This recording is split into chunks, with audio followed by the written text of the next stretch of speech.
औज़ुबिल्लाहिमिनश्शैतानिर्रजीम बिस्मिल्लाहिर्रहमानिर्रहीम। जी तो प्यारे बच्चों, आज हम सबक नामदेव माली के मश्की सवालात में मौजूद मारूज़ी और कवायद के सवाल हल करेंगे।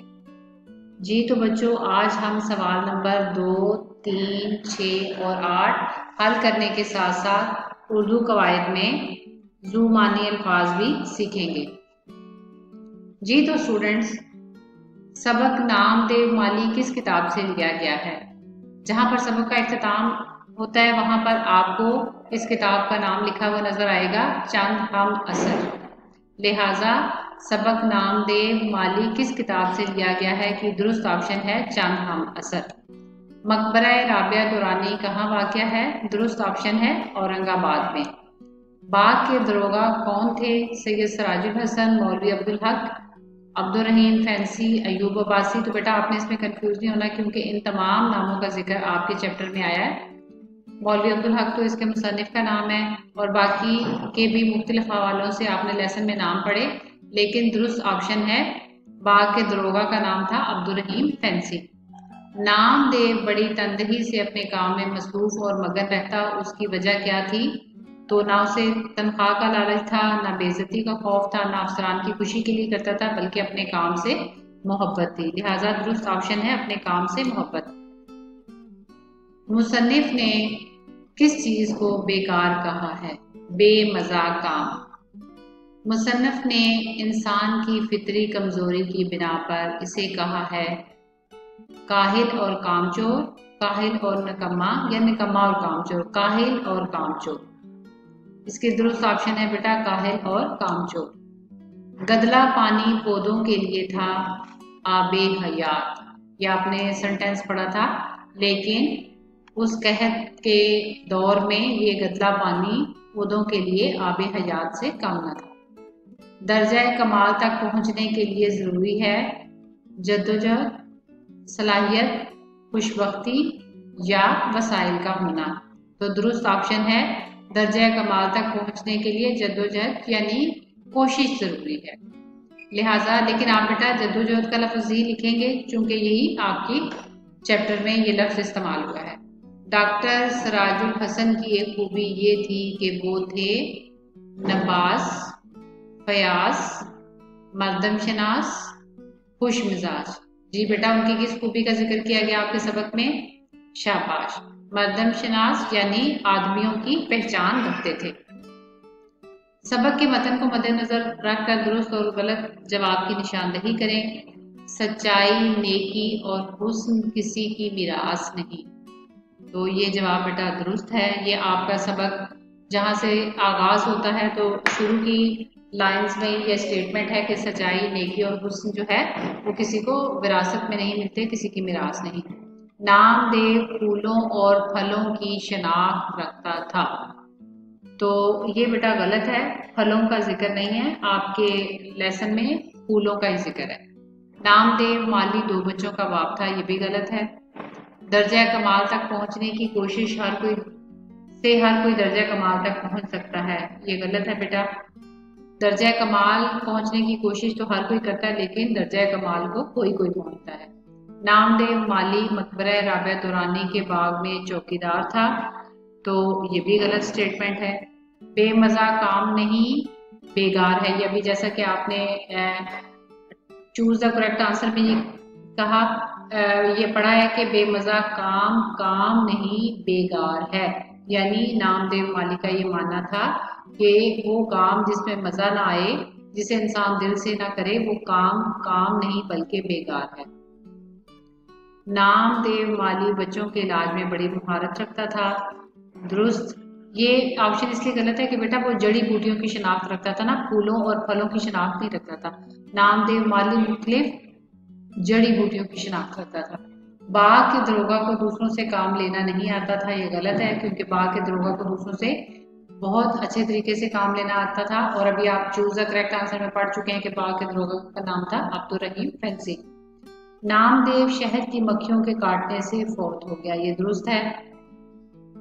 ज़ू मानी अल्फाज, ऐसे अल्फाज जिनके 2 मानी हो, ठीक है। ऐसे अल्फाज का इमला तो एक ही होता है लेकिन इसके दो मानी होते हैं। जू का मतलब है दो, और इनमें से बाज़ औक़ात एक मानी में मुज़क्कर जबकि दूसरे मानी में मुअन्नस होता है।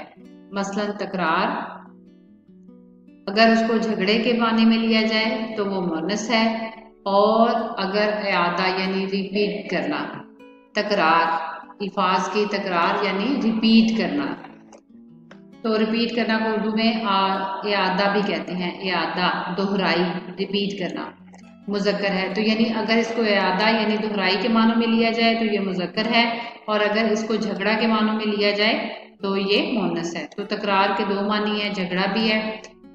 आज उन दोनों में तकरार हो गई बमानी झगड़ा, और इआदा यानी आओ बच्चों आज हम इस सबक का इआदा करेंगे यानी दोहराई करेंगे। ठीक है, तो अगर इसको इआदा के मानों में लिया जाए तो ये मुज़क्कर है। इसी तरह कलम, अगर उसको आला तहरीर जिसको आप पेन भी कहते हैं इस्तेमाल किया जाए तो ये मुज़क्कर है, और अगर पौधे की कलम मुअन्नस है। इसी तरह से कफ बमानी हथेली, हथेली को भी हाथ की हथेली को कफ कहते हैं, तो अगर बमानी हथेली इस्तेमाल किया जाए तो ये मुअन्नस है।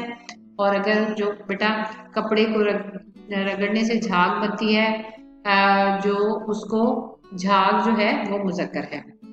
लिहाजा जू माने अल्फाज ऐसे अल्फाज है जिनका इमला तो एक जैसा होता है, जैसे ये देखें हाथ और हाथ, कलम और कलम, तो इन दोनों में दोनों की इमला एक जैसी है, लिखे हुए देखने में एक जैसे हैं लेकिन इनके डिफरेंट मानी होते हैं। जैसे पहली हार शिकस्त के मानों में भी इस्तेमाल होता है तो वह ये मुज़क्कर है।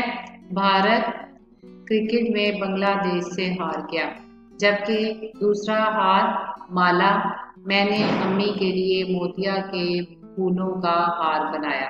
तो ये देखिए आप कि एक ही इमला से लिखे जाने वाले दो अल्फाज के दो डिफरेंट मानी हैं, लिहाजा ऐसे अल्फाज को जू मानी अल्फाज कहते हैं। लिहाजा आपकी मश्क में कुछ जू मानी अल्फाज दिए गए हैं और आपने उनके जुमले बनाने हैं। इसी तरह से दूसरा लफ्ज़ है कलम, आला तहरीर, मेरा कलम टूट गया।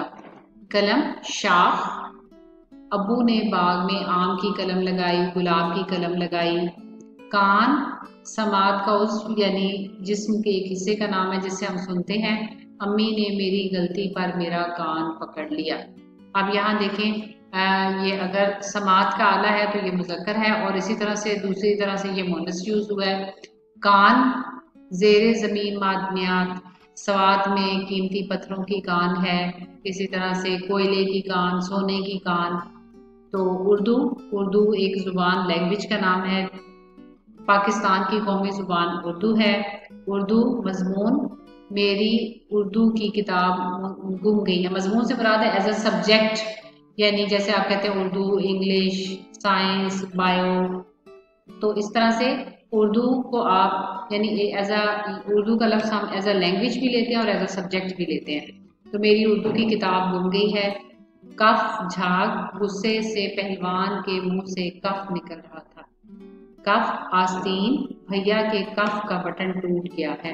बेटा ये जो आपके बाजू के आगे कफ सा बना होता है तो उसको भी बटन कहते हैं, या हाथ की हथेली को। लगन, चाहत, मैंने सिलाई कढ़ाई बहुत लगन से सीखी, या मैंने बहुत लगन से अपना काम मुकम्मल किया। मैं बहुत लगन और शौक से पढ़ती हूँ, तो ये लगन शौक के माने में आता है। और दूसरा लगन थाली, प्लेट जिसको आप कहते हैं। अम्मी ने पुलाव एक लगन में निकाला। तो इस तरह से उम्मीद है आपको समझ में आ गई होगी कि किस तरह से आप जू मानी अल्फाज से जुमले बनाते हैं। सवाल नंबर 8 है, मसनूई अल्फाज के मुतज़ाद। मसनूई कुदरती, तवाना, नातवा कमज़ोर, तंदुरुस्त, बीमार। तौकीर, तौकीर का मतलब होता है इज्जत। इसी तरह से तहकीर हकारत के मानों में आता है। मोहब्बत, मोहब्बत का मुतज़ाद नफरत। तरियाक, तरियाक होता है जो किसी में जहर का इलाज होता है, तो इसका मुतज़ाद होगा जहर। और रहबर, रहज़न। लिहाजा एक दफ़ा हम रिपीट करेंगे, मसनूई कुदरती, तवाना, नातवा, तंदुरुस्त, बीमार। तौकीर, तहकीर, मोहब्बत, नफरत। तरियाक, जहर। रहबर, रहज़न।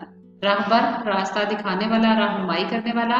और रहज़न लुटेरा, डाकू, लूटने वाला। तो इसके साथ ही बेटा उम्मीद है आपको ये मारूजी सवालात के जवाबात जो है वो अच्छे से समझ आ गई होगी। लेक्चर की रहनुमाई में आप किताब पर अपनी जो मारूजी मश्क है उसको मुकम्मल करें, और मश्की सवालात यानी सवाल नंबर 1 हम एक अलग लेक्चर में मुकम्मल करेंगे। इसके साथ ही इजाज़त चाहती हूँ।